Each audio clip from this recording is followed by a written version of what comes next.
This video is brought to you by Roguedeckbuilder.com. Purchase a playmat today and help us make the move to our new studio. We have over 10 playmats to choose from. Visit Roguedeckbuilder.com. Hi there, it's Kevin with Roguedeckbuilder.com, continuing our top 10 list of cards that I'm going to miss post-rotation. This is kind of another card that I regret not bringing enough around because it's one of my favorite cards out of the set. I did do some cards or some decks with it when I believe Innistrad was around, but I don't think I touched it with Innistrad and Theros. I might have. I know that some people used it in a mono blue Devotion Shell at one point, and I had a friend actually use it in that deck, and it worked out okay. But now with Hall of Triumph out, there really isn't a need to put it in that deck. Anyway, the card for number 8 is going to be Master Biomancer. Master Biomancer is a really cool 4 mana. When another creature comes into play, they enter with an additional +1/+1 counter where it's Master Biomancer's power. So I wish there was a good way to really put either more counters on Master Biomancer right off the bat or just manipulate its power and then creatures into the battlefield even greater. But I think that +2/+2 is really all that you need out of Master Biomancer, as it really makes all of your little mana dorks or cards or other little creatures that you're using to do early ramp actually come out as threats. So the card that I really wanted to use this with is going to be the Hornet's Queen. So instead of getting just 4 1/1s, you'll actually get 4 3/3s that come into play and then hopefully finish off your opponent. So anyway, let me pull up the deck that I've brewed with the Master Biomancer on MTGO. Alright, so here we have the deck list. Again, here's the Master Biomancer. We are going to use 4 of them. And I decided to go kind of the toolbox route because there's a lot of creatures I wanted to use. I guess you could go down to like more Pelucranoses or Arbor Colossuses, or I'm sure there will be a guaranteed card that is going to be the more powerful card. And you'd want probably 4 copies of this, but just for the sake of flavor and the sake of fun, I decided to make more of a toolbox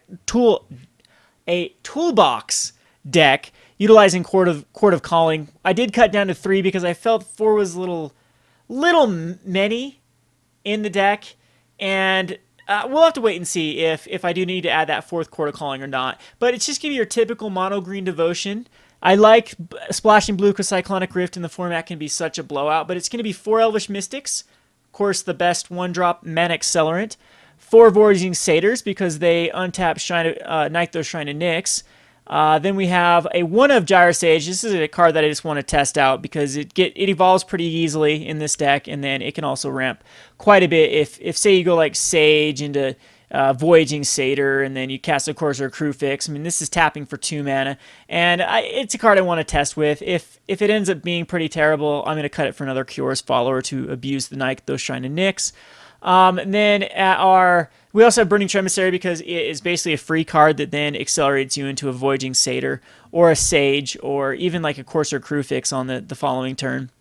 And then we have a bunch of 1-0s. We have a 1 of Nylea that we can go get tutor up with Court of Calling, a 1 of Pelucranos, a 1 of Arbor Colossus, a 1 of Prophet of Crewfix, which seems pretty good in this deck. You can tutor this up instant speed in, I guess, let's see, untap all creatures and players' lands during each other's untap flip. Okay, so you'd just probably play this sorcery speed, but I mean, if you had to Court of Calling this, it wouldn't be too bad in Prophet of Crew to Court of Calling into Prophet of Crewfix and then untap and have a gazillion mana again, and then flash in cards. And then a 1 of Primeval Bounty. You can't tutor this up, but it's a nice card in this deck as it's easy to ramp into it, and then every one of your elves becomes a 3/3, and it has good little synergy with Master Biomancer. So I thought, why not? We have a 1 of Hydra Broodmaster, a 1 of Genesis Hydra. This could go up in most of the mono green devotion lists are using a lot more of these. I decided just to use 1 again for flavor's sake. And Hydra Broodmaster seemed pretty good to monstrosity it for a gazillion and put a gazillion little Hydra creature tokens on the battlefield. And then a 1 of Prime Speaker Zagana, which can draw us a lot of cards. And then, of course, the 1 of Hornet Queen, which we're going to usually just maybe Court of Calling into, but that seems very mana intensive to do so. But I mean, if we have the mana ramp with the Shrine of Nyx, then it should be pretty easy to do Hornet Queen. We have another Hornet Queen in the sideboard. Again, we have a bunch of like just utility cards and Reclamation Sage, Scavenging Ooze, a 1 of Nylea's Disciple against decks that we want to gain life. I have 2 more Primeval Bounties. I'm not sure if cutting down to 1 of is the right call. And then we have 3 Mistcutter Hydras. They're great mana dumps against certain decks. You definitely want to bring them in, especially against any blue deck. Another Cyclonic Rift, and basically in here for pack rats. And then 2 Plasm Captures to come in against any sort of control deck, as you can Plasm Capture their, say their Nylea, or if you go up against a mirror deck and then just add an insane amount of mana the next turn.